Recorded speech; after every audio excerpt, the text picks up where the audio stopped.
Hello everyone. आज का video Lalit Narayan Mithila university के उन स्टूडेंट के लिए है जो पार्ट 2 में है और नन हिंदी रखे हुए हैं 50 मार्क का। आज के वीडियो में हम सभी नन हिंदी के 50 प्रश्नों का रिवीजन करेंगे, यानी 50 नंबर से लेकर 100 नंबर तक के प्रश्नों का रिवीजन हम सभी इस वीडियो में करने वाले हैं। और रिवीजन के साथ साथ मॉक टेस्ट भी हम इस वीडियो में करेंगे, तो वीडियो को आप कंप्लीटली जरूर देखिएगा। और दोस्तों, 1 से लेकर 50 तक के प्रश्नों का रिवीजन मैंने पिछले वीडियो में करवाया है। अगर आपने उस वीडियो को नहीं देखा है तो नीचे डिस्क्रिप्शन में उस वीडियो का लिंक है, आप उस वीडियो को देख के 1 से लेकर 50 तक के प्रश्नों का रिवीजन भी जरूर करें। आप अपने एग्जाम में अच्छा स्कोर जरूर कीजिएगा अगर आप इन सभी प्रश्नों का रिवीजन अच्छे से कीजिएगा तो। और दोस्तों, वीडियो के लास्ट में आप हमें कमेंट सेक्शन में ये भी जरूर बताइएगा कि आज के वीडियो में जो हम सभी 50 प्रश्नों का रिवीजन और मॉक टेस्ट करेंगे, तो मॉक टेस्ट के दरमियान आप इन 50 प्रश्नों में से कितने का सही जवाब दिया है वो भी आप हमें कमेंट सेक्शन में जरूर ही बताइएगा। तो आइए वीडियो को स्टार्ट करते हैं 50वें नंबर के प्रश्न से। 50वें नंबर का जो प्रश्न है वह कि संजीवनी ऐतिहासिक काव्य है या पौराणिक। प्रश्न को आप अच्छे से देखिए और करेक्ट जवाब देने का पूरा कोशिश कीजिए। इस प्रश्न के जवाब के लिए 3 ऑप्शन है, ऐतिहासिक, पौराणिक और इनमें से कोई नहीं। बताइए किसका सही जवाब क्या होगा। दोस्तों, इस प्रश्न का सही जवाब ऑप्शन नंबर ख हो जाएगा, पौराणिक। अगर आपने ऑप्शन नंबर ख पे टिक लगाया होगा तो आपका बिल्कुल भी करेक्ट जवाब हो जाएगा। अगला प्रश्न है कि शुक्राचार्य की पुत्री का क्या नाम है। तो शुक्राचार्य की जो पुत्री है उसका नाम है देवयानी। ऑप्शन नंबर ग करेक्ट होगा। दोस्तों, आप सभी प्रश्नों का रिवीजन जरूर कीजिए और 50 प्रश्न में से कम 20 प्रश्न का सही जवाब आप जरूर बताइए अगर आप अपने एग्जाम में अच्छा मार्क लाना चाहते हैं तो। 52 नंबर का प्रश्न है कि कच्छ के पिता का क्या नाम है। इसका सही जवाब ऑप्शन नंबर ख हो जाएगा, बृहस्पति। अगर आपने ऑप्शन नंबर ख पे टिक लगाया होगा तो आपका बिल्कुल भी करेक्ट होगा। अगर आपको प्रश्न और ऑप्शन पढ़ने के लिए समय नहीं बच पाता है तो आप वीडियो को स्टॉप कर ले और प्रश्न ऑप्शन को अच्छे से पढ़ें और करेक्ट जवाब देने का पूरा कोशिश करें। अगला प्रश्न है कि उर्वशी ऐतिहासिक पात्र है या पौराणिक। इस प्रश्न का सही जवाब ऑप्शन नंबर क ही हो जाएगा, पौराणिक। अगला प्रश्न देखते हैं दोस्तों। अगला प्रश्न है कि कुलपति का अंग्रेजी अनुवाद क्या होगा। तो कुलपति का जो अंग्रेजी अनुवाद होगा वो होगा वाइस चांसलर। ऑप्शन नंबर ग करेक्ट होगा। अगर आपने ग पे टिक लगाया होगा तो आपका बिल्कुल भी करेक्ट जवाब हो जाएगा। अगला प्रश्न है कि गंगावतरण किस पुस्तक में संकलित है। गंगावतरण जो है वो किस पुस्तक में संकलित है। यह ऑप्शन है पाषाणी, उर्वशी, संजीवनी और इनमें से कोई नहीं। सही जवाब ढूंढिए कि क्या होगा।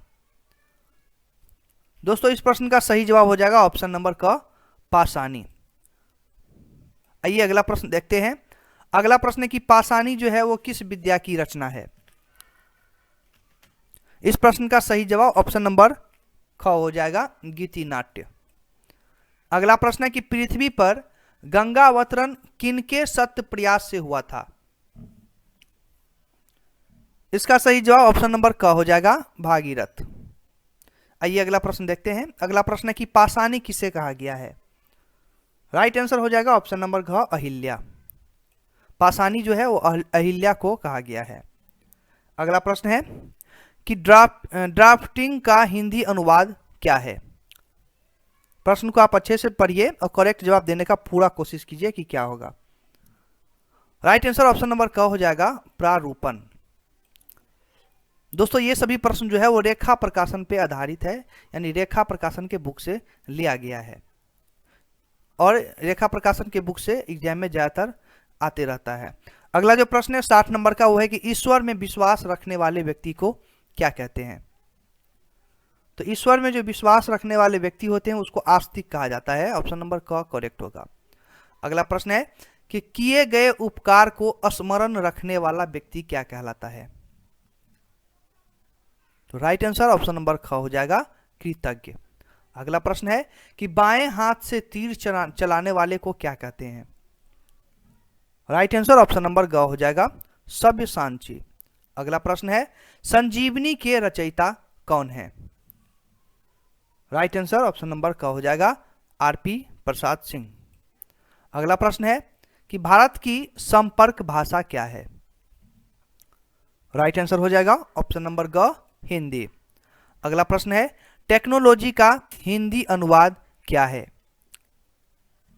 राइट आंसर हो जाएगा ऑप्शन नंबर क, तकनीक। अगला प्रश्न है कम्युनिकेशन का हिंदी अनुवाद क्या है? इसका राइट आंसर हो जाएगा ऑप्शन नंबर क, ऐतिहासिक। माफ कीजिएगा, कम्युनिकेशन का जो हिंदी अनुवाद है वो है संचार। ऑप्शन नंबर क ये करेक्ट होगा यहाँ पे। और 67 नंबर का जो प्रश्न है कि गंगा अवतरण पौराणिक रचना है या फिर ऐतिहासिक है, तो इसका राइट आंसर ख हो जाएगा, पौराणिक। अगला प्रश्न है कि नोटिफिकेशन का हिंदी अनुवाद क्या है? राइट आंसर हो जाएगा विज्ञप्ति। अगला प्रश्न है कि संजीवनी का नायक कौन है? राइट आंसर हो जाएगा ऑप्शन नंबर क, कच्छ। 70 नंबर का जो प्रश्न है, इससे आगे हम लोग व्याकरण रचना के आधारित प्रश्न देखेंगे, तो आप इसको भी जरूरी कवर कीजिएगा। एग्जाम में व्याकरण से रिलेटेड भी प्रश्न बहुत सारे पूछे जाते हैं। अगला प्रश्न है कि अंटी मारना मुहावरे का अर्थ जो है वो क्या होता है? अंटी मारना, देखिए 4 ऑप्शन है, शिकायत करना, चाल चलना, घृणा करना या फिर प्रेम करना। बताइए कि क्या सही जवाब होगा इसका। तो इसका जो सही जवाब हो जाएगा वो हो जाएगा चाल चलना। अंटी मारना का जो मुहावरे का अर्थ होता है वो होता है चाल चलना। अगला प्रश्न है कि ईंट से ईंट बजाना मुहावरे का अर्थ क्या होता है? ईंट से ईंट बजाना, सही जवाब हो जाएगा ऑप्शन नंबर ख, विनाश करना। ईंट से ईंट बजाना मुहावरे का अर्थ होता है विनाश करना। अगला प्रश्न है खिल्ली उड़ाना मुहावरे का अर्थ क्या है? राइट आंसर हो जाएगा ऑप्शन नंबर ख, व्यंग्य करना। अगला प्रश्न है अपने पैरों पर खड़ा होना मुहावरे का अर्थ क्या होता है? राइट आंसर हो जाएगा ऑप्शन नंबर ख, स्वावलंबी होना। अपने पैरों पर खड़ा होना यानी स्वावलंबी होना। अगला प्रश्न है कि आसमान टूटना मुहावरे का अर्थ क्या होता है? आसमान टूटना, राइट आंसर हो जाएगा ख, अचानक मुसीबत आना। आसमान टूटना मुहावरे का अर्थ होता है अचानक मुसीबत आना। अगला प्रश्न है कि घाट घाट का पानी पीना मुहावरे का अर्थ क्या होता है? ऑप्शन को अच्छे से पढ़े। पहला है प्यास लगना, दूसरा है बहुत अनुभवी होना, तीसरा है मूर्ख होना, चौथा है अनपढ़ होना। तो इसका सही जवाब हो जाएगा ऑप्शन नंबर ख, बहुत अनुभवी होना। यानी घाट घाट का पानी पीना यानी बहुत सारी जगहों का अनुभव प्राप्त उसे होता है, इसलिए बहुत अनुभवी होना इसका करेक्ट जवाब होगा। अगला प्रश्न है कि त्राही त्राही करना मुहावरे का अर्थ क्या होता है? त्राही त्राही करना, तो सही जवाब हो जाएगा बहुत दुखी, यानी ऑप्शन नंबर क करेक्ट होगा। अगला प्रश्न है कि घोड़ा बेचकर सोना, ये मुहावरे का अर्थ क्या होता है? घोड़ा बेचकर सोना, तो इसका सही जवाब क हो जाएगा, गहरी नींद में सोना। अगला प्रश्न है कि चैन की बंसी बजाना मुहावरा का अर्थ क्या होता है? चैन की बंसी बजाना, सही जवाब हो जाएगा सुखी रहना। अगला प्रश्न है राई का पहाड़ बनाना मुहावरा का अर्थ है? सही जवाब ख हो जाएगा, छोटी बात को बढ़ा चढ़ाकर कहना, यानी राई का पहाड़ बनाना। अगला प्रश्न है कि हाथ पांव मारना मुहावरे का अर्थ क्या होता है? तो हाथ पांव मारना मुहावरे का अर्थ होता है प्रयास करना। ऑप्शन नंबर क करेक्ट होगा। अगला प्रश्न है हवा से बातें करना मुहावरे का अर्थ क्या होता है? तो हवा से बातें करना मुहावरे का अर्थ होता है तेज दौड़ना। ऑप्शन नंबर ख करेक्ट होगा। अगला प्रश्न है एक आंख से देखना मुहावरा का क्या अर्थ है? तो एक आंख से देखना यानी समान रूप से देखना, इसका ये अर्थ होता है इस मुहावरे का। ऑप्शन नंबर ग करेक्ट होगा। अगला प्रश्न है कि नयन का संधि विच्छेद इसमें से क्या होगा? बताइए कि क्या होगा नयन का संधि विच्छेद। क है न प्लस यन, ख है ने प्लस अन, ग है ने प्लस यन और घ है न प्लस न। बताइए कि इस चारों में से नयन का सही संधि विच्छेद क्या होगा? राइट आंसर ऑप्शन नंबर ख हो जाएगा, ने प्लस अन। ये नयन का सही संधि विच्छेद है। अगला प्रश्न देखते हैं। अगला प्रश्न है गले मढ़ना मुहावरे का अर्थ क्या होता है? गले मढ़ना, सही जवाब हो जाएगा ऑप्शन नंबर ग, आरोप लगाना। ग करेक्ट आंसर होगा। अगला प्रश्न है 9 2 11 होना मुहावरे का अर्थ क्या होता है? यानी भाग जाना। 9 2 11 होना यानी भाग जाना। ऑप्शन नंबर क करेक्ट होगा। अगला प्रश्न है नाक का बाल होना मुहावरा का क्या अर्थ होता है? तो नाक का बाल होना मुहावरे का अर्थ होता है प्रिय होना। ऑप्शन नंबर ख जो है बिल्कुल भी करेक्ट हो जाएगा। अगला प्रश्न है दूज का चांद होना, इस मुहावरे का अर्थ क्या होता है? तो दूज का चांद होना यानी बहुत दिन पर दिखाई पड़ना। ऑप्शन नंबर ख करेक्ट होगा। ख बहुत दिन पर दिखाई देना। अगला प्रश्न है जान हथेली पर रखना, मुहावरा का क्या अर्थ होता है? जान हथेली पर रखना, सही जवाब हो जाएगा जान की परवाह ना करना। ऑप्शन नंबर ख करेक्ट होगा। अगला प्रश्न है कि आंख का तारा होना, इस मुहावरे का अर्थ क्या होता है? राइट आंसर इसका हो जाएगा ऑप्शन नंबर क प्रिय होना। अगला प्रश्न है दांत काटी रोटी होना, मुहावरे का अर्थ क्या होता है? दांत काटी रोटी होना, मुहावरे का अर्थ क्या होता है? तो इसका अर्थ होता है मित्रता होना। ऑप्शन नंबर क सही होगा।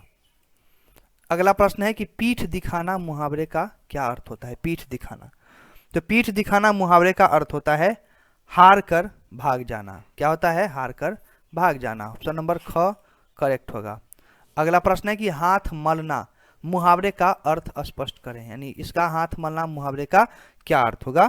तो इसका अर्थ होगा पछताना। क्या होगा? पछताना। ऑप्शन नंबर घ करेक्ट होगा। अगला प्रश्न है कान देना, मुहावरे का अर्थ क्या होता है? कान देना, इसका सही जवाब हो जाएगा कान देना मतलब कि ध्यान देना। ऑप्शन नंबर ग करेक्ट होगा। अगला प्रश्न है 94 नंबर का घी के दिए जलाना मुहावरे का अर्थ क्या होता है? तो इसका सही जवाब हो जाएगा ग आनंद मनाना। घी के दिए जलाना मतलब क्या? आनंद मनाना। अगला प्रश्न देखते हैं। अगला प्रश्न है 95 नंबर का कि हाथ मलना मुहावरे का अर्थ क्या होता है? हाथ मलना, तो इसका सही जवाब घ, मैंने ये रिपीटेड प्रश्न है, ये रिपीटेड प्रश्न था। अगला प्रश्न है कि कान देना मुहावरे का क्या अर्थ होता है? तो इसका सही जवाब होगा ग ध्यान देना। अगला प्रश्न है कि घी के दिए जलाना मुहावरे का क्या अर्थ होता है? तो घी के दिए जलाना जो मुहावरा का अर्थ होता है वो होता है आनंद मनाना। ऑप्शन नंबर ग सही होगा। ये सभी रिपीटेड हैं। पीठ दिखाना मैंने पहले बताया है। चलिए 100 नंबर का देखते हैं। 100 नंबर का प्रश्न है कि लकीर का फकीर होना का क्या अर्थ होता है? तो लकीर का फकीर होना का अर्थ होता है परंपरावादी होना। क्या अर्थ होता है? तो परंपरावादी होना, याद रखिएगा। ऑप्शन नंबर क करेक्ट होगा। दोस्तों आज के वीडियो में आप सभी को 100 प्रश्नों का रिवीजन और साथ में मॉक टेस्ट भी करवाया है। तो आपने इन 100 प्रश्नों में से कितने का सही जवाब दिया है? ईमानदारी से कमेंट सेक्शन में आप हमें अब भी जरूर बताइए। दोस्तों आपके कमेंट का इंतजार रहेगा। और दोस्तों इसी तरह के वीडियो के लिए आप लक्ष्य पॉसिबल चैनल को सब्सक्राइब करना भूलिएगा नहीं। तो फिर मिलेंगे नेक्स्ट वीडियो में, तब तक के लिए मैं गोविंद आप सभी से इजाजत चाहता हूँ। वीडियो को देखने के लिए धन्यवाद।